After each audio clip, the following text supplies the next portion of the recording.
나면서부터 단 한 번도 걸어본 적이 없는 사람이 오늘 본문에 등장을 합니다. 선천성 불구자예요. 그런데 먹고는 살아야 되지 않습니까? 이 사람도 숨이 붙어 있고 다른 손이나 머리나 이런 건 얼마든지 기능이 가능하니까 뭔가는 해야 되잖아요. 그러니까 가까운 사람들이 날마다 이 안전뱅이를 떠다 메고 데리고 와서 어디 앉혀놓는가 하면은 성전 문 앞에다 놓아두었답니다. 그래서 하루 종일 거기 앉아서, 성전이야말로 많은 사람들이 오르락 내리락 하는 장소 아니겠어요? 사람들 많이 모이는 그 길목에서 날마다 손을 벌려서 동량을 구하고 적선을 구하는 한 사람을 본문에서 소개하고 있습니다. 이게 이 사람의 일과예요. 날마다 하는 일이에요. 그러니까 오늘 본문은 의도적으로 영감을 받은 저자가 한 사람을 소개하는데 어떤 사람인가? 스스로는 아무것도 할 수 없는 한 사람을 여기 소개를 하고 있습니다. 자, 이 거린이 있는 장소가 어딘가? 이것도 아주 우리에게 시사하는 바가 큽니다. 미문이라는 성전 문 앞에다가 놔뒀대요. 미문, 아름다운 문입니다. 여러분, 이 문이 그냥 보통 문이 아니에요. 제가 좀 자세히 찾아보니까요, 고린도라는 도시가 성경에 나오지 않습니까? 그 고린도에서는 아주 질 좋은 노쇠가 많이 생산이 됐답니다. 그 고린도에서 생산하는 값비싼 황동으로 만든 문이에요. 높이가 무려 23m, 한번 상상을 해보세요. 그리고 이중문으로 되어 있습니다. 그러니까 딱 쳐다보면 장엄하고 화려하고 말 그대로 아름다운 문이 바로 이 미문이에요. 영어로는 그대로 번역을 했어요. Beautiful gate. 보기만 하면 정말 문이지만 하나의 예술작품처럼 거기다 장엄미까지 더해져서 사람들을 압도하는 그런 문, 미문. 그 바로 앞에 발치에 이 거린이 늘 날마다 하루 종일 앉아 있는 겁니다. 참, 이걸 보면 인생은 역설이 아닌가. 이 성경의 저자가 일부러 이 화려한 미문과 그리고 화려하지 못한 가장 비참한 기구한 운명이라고 할 수도 있는 이 거린의 입장을 지금 대조시켜 놓고 있지 않습니까? 참, 그걸 보면서 인생은 역설이 아닌가. 가장 아름다운 문 앞에 가장 아름답지 못한, 결코 아름답지 못한 한 인생이 앉아 있는 거예요. 그 몇 년 전에 인생은 아름다워라는 드라마가 방영이 되면서 센세이션을 일으킨 적이 있지요. 여러분, 말은 그렇게 해볼 수 있어요. 말은 어려운 게 아니잖아요. 인생은 살만한 거야. 인생은 살만한 가치가 있는 거야. 인생은 참으로 아름다워. 말은 해볼 수 있어요. 개념은 그렇게 가져볼 수 있어요. 얼마든지. 인생은 좋은 거야. 인생은 괜찮은 거야. 인생은 아름답다고 그런 개념을 가져볼 수는 있다고요. 그런데 던져보고 싶은 질문은 실제로는 어떤가? 그리고 나는 어떤가? 나는 그 아름다움에 속해 있습니까? 나는 그 인생의 아름다움을 누리고 있습니까? 아름다운 인생처럼 보이는 인생들의 실상은 뭐든가요? 우리가 거의 매일같이 주변에서 듣고 보는 소식들, 그건 뭡니까? 우리를 깜짝 놀라게 만드는 그런 소식들, 들려오는 소식들은 뭡니까? 아름다워 보였던 인생, 그야말로 아름다워야 할 것처럼 여겨졌던 인생들, 모든 사람들이 부러워할 만한 것들은 죄다 갖추고 있어서 그야말로 저만큼 아름다운 인생은 없을 것처럼 보이던 그런 인생이 막상 뚜껑을 열어보니까 얼마나 그게 허상이었던가. 이걸 우리는 거의 날마다 보고 듣고 그렇게 살고 있지 않습니까? 여러분, 지금 이 거린이 이 놓여 있는 장소에서 한 발짝만 안으로 들어가면 거기가 성전입니다. 유대인들이 그토록 사모하는, 중요하게 생각하는 성전이라고요. 성전이 어떤 장소입니까? 하나님이 계신 장소 아니에요? 하나님의 임재가 가득한 장소 아닙니까? 그때 당시에는 하나님을 만날 수 있는 장소지요. 내 문제를 가지고 그분 앞에 나가서 기도할 수 있는 장소 아니겠습니까? 그런데 지금까지 40여 평생을 이 거린이 살아왔지만 이제 나이까지 뒤에 보면 나와요. 40여 세나 되었더라. 한 번도 성전 안으로 들어갈 생각을 안 하고 있는 이 사람. 왜 그랬을까요? 바로 옆이 성전 아닌데요. 성전 바깥에 늘 하루 종일 앉아 있는 거예요. 이 거린의 관심사는 하나님이 아니에요. 성전에 관심 없어요. 하늘의 은혜? 그건 남의 이야기예요. 이 거린이 가지고 있는 최대 관심사는 뭔가? 사람들의 호주머니죠. 그 호주머니에서 꺼내서 던져줄 동전 몇 입, 이게 이 사람의 날이면 날마다 가지고 있는 최대 관심사예요. 더 이상 없어요. 더 바라지도 않아요. 어떤 사람들은, 우리 주변에 있는 어떤 사람들은 이런 것처럼 보여요. 이 거린처럼 하나님을 진즉에 포기해버린 것처럼 보이는 인생들. 문제가 있어요. 보통 문제가 아니에요. 그런데 그 문제를 가지고 단 한 번도 하나님 앞에 나가지 않는 그런 인생들. 아마 나갈 필요가 없다고 생각할지도 모르겠어요. 나가봤자 이게 뭐 얻을 게 있나? 하나님은 없다고 굳게 믿고 있으니까요. 신이라는 존재는 없다. 나는 나뿐이야. 내 인생은 내가 책임져야 돼. 아무도 없어. 이렇게 생각하는 이런 사람들. 신이 있다면, 하나님이 있다면 왜 내 인생을 이따위로 만들어 놓은 거야? 내 인생이 왜 이 지경이 되어버렸겠어? 내 인생을 왜 이렇게 박살을 냈겠어? 하나님이 살아계시다면, 그분이 계시다 할지라도 내게는 전혀 관심이 없는 존재야. 그러므로 나도 관심 가질 필요가 없잖아. 이런 식으로 말이죠. 나는 스스로 저주받은 인생이라고, 이게 어쩔 수 없는 내 운명이라고, 타고난 팔자소관이라고, 이렇게 미리 한계를 그어버린 이런 인생들. 그러면서도 누군가를 향한 끊임없는 미움과 증오를 그치지 않는 사람들, 원망과 불평을 달고 살아가는 많은 사람들이 우리 주변에도 있습니다. 여러분, 그런데 성경이 이 거린의 이런 비참한, 기구한 이런 상황을 소개하기 위해서만 적혀 있는 게 아니잖아요. 자, 이렇게 소개를 해놓은 다음에 드디어 인생 역전을 시작을 합니다. 베드로와 요한 두 사람이 오후 3시 기도 시간에 맞추어서 성전으로 올라가고 있는 중이었습니다. 베드로와 요한이 누굽니까? 12 제자의 대표격 아닙니까? 예루살렘 교회의 수장들 아닙니까? 성령으로 충만한 사람들 아닙니까? 예수님이 가장 신뢰하고 가까이 했던 제자 두 사람, 베드로와 요한이 성전으로 올라가요. 가서 뭐 기도하기 위한 목적도 있었겠지만은, 그런데 성전이야말로 사람들이 제일 많이 모이는 장소 아닙니까? 그러니까 올라가서 이 그리스도의 복음을 전할 목적을 가지고 올라가는 게 분명해 보여요. 자, 그런데 때마침 옆에 있던 거린이 이 두 사람을 본 거예요.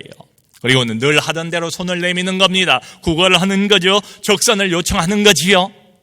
그때 성경에 보니까요, 베드로와 요한이 주목하여 이르되, 성전 미문에 앉아있는 이 거린, 이 사람을 주목했대요. 그 전에도 보았던 사람이에요. 날이면 날마다 여기 앉아서 자기가 하는 일이 사람들에게 손을 벌리는 일이니까 베드로 요한도 몇 번은 봤겠죠. 특별한 관심은 갖지 않았겠지만은 아주 모르는 사람은 아니에요. 근데 그 전에는 그냥 지나갔어요. 어쩌면 뭐 동전 몇 푼을 던져주고 그냥 지나갔겠죠. 지나쳤겠죠. 그런데 이날은 달랐습니다. 거린을 주목하여 이르되, 여기 주목했다는 말은 자세하게 집중해서 쳐다본다는 그런 이야기입니다. 걸음을 멈췄어요. 거린은 아직 이 사람들을 안 쳐다봐요. 땅만 보고 있는 거예요. 그리고 앉아있는 자세 아닙니까? 베드로 요한은 서 있는 자세고, 계속해서 이 사람을 집중해서 자세하게 천천히 주목하기 시작했습니다. 여러분, 지금 베드로와 요한의 영적인 상태는 어떻습니까? 이 두 사람의 영혼의 상태 말이에요. 내적인 상태는 어떻습니까? 한마디로 성령으로 충만한 상태, 성령의 감동이 차고 넘치는 이런 상태지요. 우리가 흠모하고 우리가 사모하는 상태 아닙니까? 성령 충만. 날이면 날마다 낮이나 밤이나 밤중에 자다가 깨어나도 우리가 사모해야 되는 것 1순위가 있다면 하나님이여 내게 성령으로 하늘의 영감으로 충만케 하여 주옵소서. 지금 이때는 최초의 부흥 상태라고 말씀을 드리지 않았습니까? 하나님의 성령이 물 붓듯이 기름 붓듯이 날이면 날마다 순간순간 교회 전체를 붙잡고 있는 이런 상황이었습니다. 여러분, 성령으로 충만하다는 말은 다른 말로 풀어보면 성령의 지시에, 성령의 음성에 매우 민감한 상태다, 이런 뜻입니다. 기도 안 하면 성령 충만 못해요. 성령 충만하지 못하면 성령에 민감하지 못해요. 그런데 성령으로 민감하게 깨어있는 상태에 있던 이 두 사람 마음 속에 바로 이 순간 성령의 큰 감동이 있었던 거지요. 성령의 무언의 지시가 있었던 거지요. 그러니까 서서 집중해서 이 사람을 쳐다보는 겁니다. 그전에도 몇 번을 보았던, 그래서 그런 점에서는 알고 있는 거린이었지만 이날은 달랐다 이 말이지요. 성령이 멈추게 하셨어요. 성령이 마음에 감동을 주셨어요. 지나칠 수 없는 감동, 커다란 감동, 그 즉시로 행해야만 하는 이런 막강한 감동을 주셨어요. 그래서 거린을 쳐다보는 겁니다. 여러분, 이 기적을 이 베드로 요한이 내다봤을까요? 성전으로 올라가기 전에 오늘 이런 일이 있을까요? 예견을 했을까요? 전혀 상상조차도 못했지요.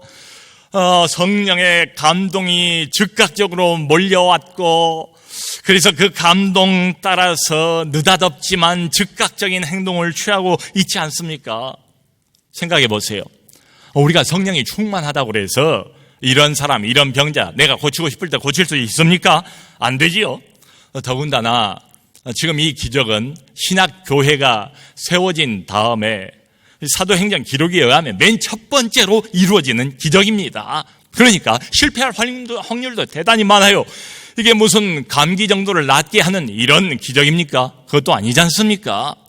만일에 베드로나 요한 마음속에 사람이 많이 지금 오르락 내리락 하고 있는 이런 상황인데 이 사람 안 일어나면 어떻게 하나, 내가 말해도 안 고쳐지면 어떻게 하나, 이거 예수 이름에 먹칠을 가하는 것이고 교회가 무슨 망신살이 뻗치겠는가, 일말의 두려움이라도 있었다면 이거 했겠습니까? 여러분 같으면 어떻게 했어요? 만일에 너무 조심스럽고 일말의 의심이라도 있었으면 못했을 거라고요. 베드로가 어떤 사람입니까? 대단히 현실적인 사람 아닙니까? 잣대를 재보고 이거 승산이 없다 싶으면 괜히 많은 사람들 앞에서 무슨 창피입니까? 안 되면 이게 무슨 참 영광 가리는 일입니까? 시도 못하지요. 그런데 전혀 의심 없어 보이지 않습니까? 100% 확신을 갖고 있는 것처럼 보이지 않습니까? 이게 뭐예요? 바로 그 순간 성령의 큰 감동. 사람이 의도한 게 아니, 성령이 의도하셨고 성령이 지시하셨고 그리고 성령께서 일으키신 기적인 줄로 믿습니다. 그저 이 두 사람은 성령의 통로에 불과한 거지요. 베드로가 이 거린을 향해서 이렇게 말합니다. 우리를 보라. 우리를 보라고 한 거 보니까 그 상황이, 그림이 그려지지요. 베드로 요한이 서서 한동안 이 사람을 주목해서 보고 있고 이 사람을 여전히 땅만 쳐다보고 있는데 드디어 우리를 보라는 거예요. 여러분, 거린 입장에서 한번 생각을 해보세요. 이 유별난 사람들 아닙니까? 대개 지나가면서 그냥 그 통 안에 동전 몇 입을 던져주고 사람들이 올라가는데 이 사람들은 가만히 그 앞에 서 있더니 웬일인가 그러지 않아도 의아하게 생각하고 있는 중이었는데 또 정색을 하고 우리를 보라 이렇게 말을 하는 거예요. 그러니까 이 거린이 야, 이 사람들은 뭐 대단한 것을 줄 모양이다, 대단한 것을 얻을 모양이다, 오늘 초장부터 운이 좋구나, 잘하면 오늘 한 건 크게 하겠다, 이런 생각을 했을지도 모르겠어요. 근데 베드로가 6절에 보니까 우리를 보라고 해놓고 맨 처음 입을 벌려서 하는 말이 뭐예요? 은과 금은 내게 없거니와. 보라고 해놓고 은과 금은 없대요. 여러분, 거린이 원하는 건 뭐예요? 은과 금이에요. 아니, 은도 아니고 금도 아니고 동전 몇 입이에요. 그것만 있으면 돼요. 이게 자신의 최대 관심사예요. 근데 자기가 그렇게 원하는 은과 금은 없다는 거예요. 그럼 거린 입장에서는 이런 말도 해볼 수 있지 않을까요? 아니, 은도 없고 금도 없고 내가 그걸 원하는 것도 아니고 동전 몇 입 원하는 건데 줄 돈도 없으면서 그럼 왜 나보고 쳐다보라고 한 겁니까? 내가 이런 상태로 여기 앉아있는 거린이라고 해서 나를 무시하는 겁니까? 세상에 별 싱거운 사람들 다 보겠네. 아마 이런 생각을 할 수도 있겠죠. 그러니까요, 거린 입장에서 보면 아무 도움이 안 되는 사람들이지요. 여기까지는. 거린 입장에서 두 사람을 보면 아무짝에도 쓸모없는, 효용성이 없는 두 사람입니다. 성도 여러분, 오늘날도 세상은 여전히 은과 금을 구하지 않습니까? 아니, 거기에 매여 있지 않습니까? 사람들의 주목을 끌 수 있는 가장 손쉬운 방법, 가장 좋은 방법이 있다면 여전히 은과 금 아닐까요? 은과 금을 여전히 많은 사람들이 구하지만 여전히 영적인 불구 상태에 놓여 있는 많은 사람들. 사랑하는 성도 여러분, 교회가 주어야 할 것은 은과 금이 아닙니다. 우리가 줄 수 있는 것은 은과 금이 아니에요. 그 정도가 아니, 그 이상이에요. 사람들이 생각하지 못한 거예요. 이 거린이 꿈도 꾸어보지 못한, 감히 상상도 해보지 못한, 지금 그걸 주려고 하는 거 아닙니까? 은과 금 준다고 이 사람 문제가 근본적으로 해결됩니까? 동전 몇 입 가지고 하루 먹고 살 입에 풀칠은 할지 모르지만 이 사람이 고쳐집니까? 여러분, 교회는 사람을 근본적으로 고쳐냅니다. 우리는 세상 사람들, 여전히 영혼이 마비 상태에 굳을대로 굳어있는 사람들, 그래서 바라보는 것이 은과 금밖에 없는 사람들, 그게 전부인 것처럼 알고 있는 그 사람들을 근본적으로 고쳐내는 것, 그게 바로 우리의 사명인 줄로 믿습니다. 베드로가 이렇게 한마디를 해요. 은과 금은 내게 없거니와 내게 있는 것으로 내게 주노니 곧 나사렛 예수 그리스도 이름으로 일어나 걸으라. 아멘. 나사렛 예수 그리스도의 이름이라는 것은 그 사람의 본질을 의미하는 거지요. 그 사람의 인격 전체를 대변하는 게 바로 이름이지요. 나사렛 예수 그리스도의 이름, 교회가 소유하고 있는 최고의 보물, 사람들의 영혼의 불구를 고칠 수 있는 유일한 선물, 마비 상태에서 사람들을 해방시킬 수 있는 이 땅 위의 유일한 이름, 나사렛 예수 그리스도의 이름으로 일어나 걸으라. 우리가 구정 명절 되면 빈손으로 안 가지요. 온갖 좋은 선물들을 다 바리바리 안고 가지 않습니까? 두 손이 모자랄 정도로 사랑하는 사람들에게 더 많은 것을 주고 싶은 게 우리의 심정이잖아요. 여러분, 그런데 여기 하늘의 선물이 있습니다. 하나님이 우리에게 주신 선물이 있습니다. 우리를 통해서 우리가 다른 많은 세상 사람들에게 줄 수 있는 최고의 선물이 여기 있습니다. 바로 나사렛 예수 그리스도의 이름입니다. 그때 당시 유대인들이 조롱하고 멸시했던 별 볼 일 없는 동네 나사렛 출신, 그리고 얼마 전에 십자가 위에 매달려가지고 그 인생의 종지부가 찍혀버린 그 예수의 이름, 나사렛 예수 그리스도의 이름으로 지금 일어나 걸으라, 이렇게 선포한 겁니다. 나사렛 예수 그리스도의 이름으로 일어나 걸으라. 그리고는 즉시로 그 오른손을 붙잡습니다. 오른손을 붙잡아 일으키니까 놀라운 일이 눈앞에서 벌어지는데요. 이 사람이 발과 발목에 힘을 얻기 시작합니다. 여러분, 헬라어로 여기 발과 발목은 신약 성경에 단 한 번 여기에만 등장하는 단어입니다. 이게 의학적인 용어입니다. 이 책을 쓴 누가가 원래 직업이 의사잖아요. 그러니까 의사의 관점을 가지고 이 사람이 치료가 되는 그 과정을 나름대로 자세하게 묘사를 하고 있는 거예요.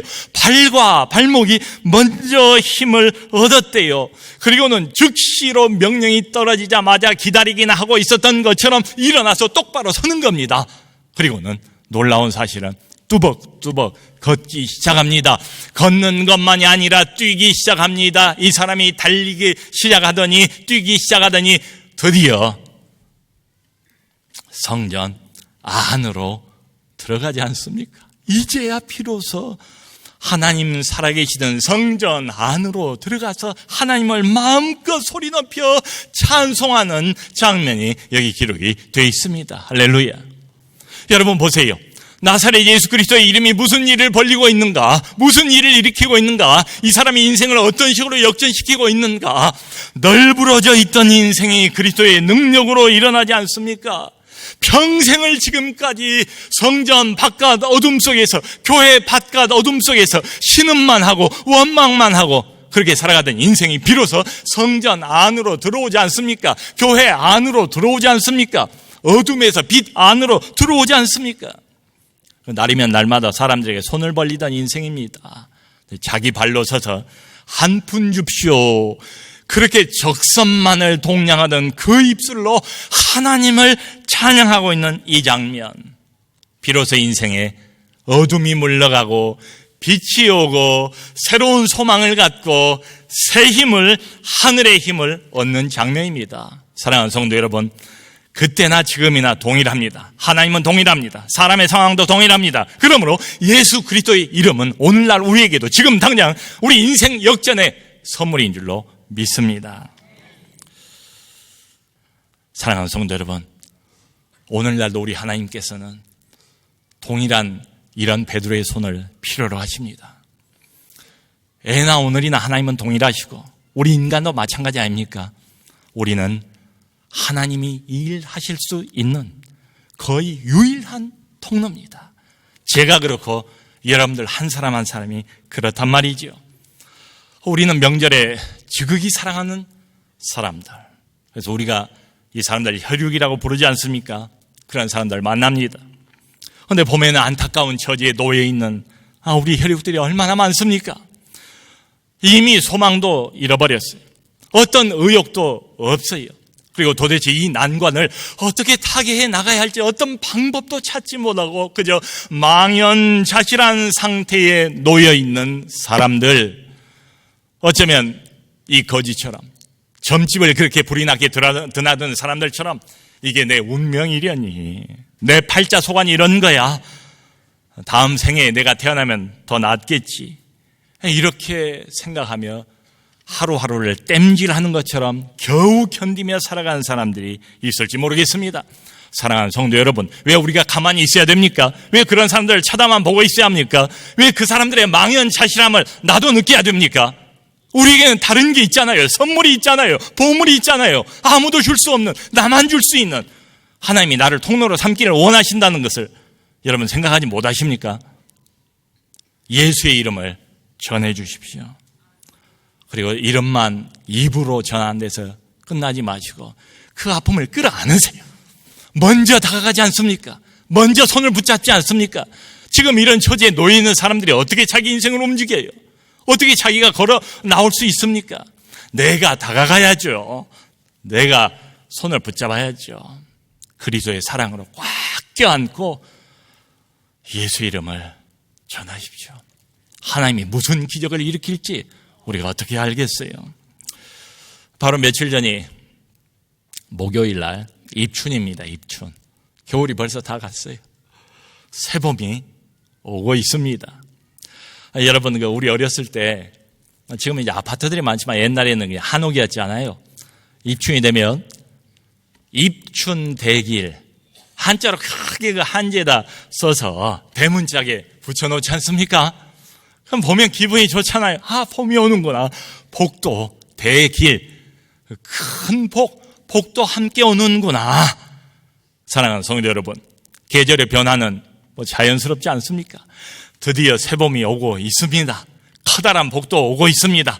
그런데 한마디 더 말씀드릴 것은 그 복은 자동으로 오지 않습니다. 거저 오지 않습니다. 아까 우리가 찬송을 부르지 않았습니까? 28장 복의 근원, 만복의 근원 하나님, 복 중에 복, 온 세상 우주를 만드시고 지금도 우주뿐만이 아니라 이 먼지만도 못한 작은 인생의 대소사를, 희노애락을 전부 하시고 전부 주관하시고 전부 컨트롤하실 수 있는 그 전능자, 그 주권자, 내 인생의 유일한 주인 되시는 예수가 만복의 근원인 줄로 믿습니다. 그 예수의 이름을 전하시라고요. 그런데 전제 조건은 성령 충만. 낮이나 밤이나 명절 고향을 향해서 운전하면서 달려갈 때도 마음속으로 생각나는 사람을 위해서, 친척을 위해서, 부모님을 위해서 간절히 기도하시고 성령 충만 얻으시고 예수 이름을 전하시고 만나면 오른손을 붙잡아 일으키는 것처럼 붙잡아 일으켜 주시기를 바랍니다. 그래서 놀라운 상상하고 기도했던 것 이상의 기적을 경험하시는 우리 모두가 되기를 주님의 이름으로 축원합니다.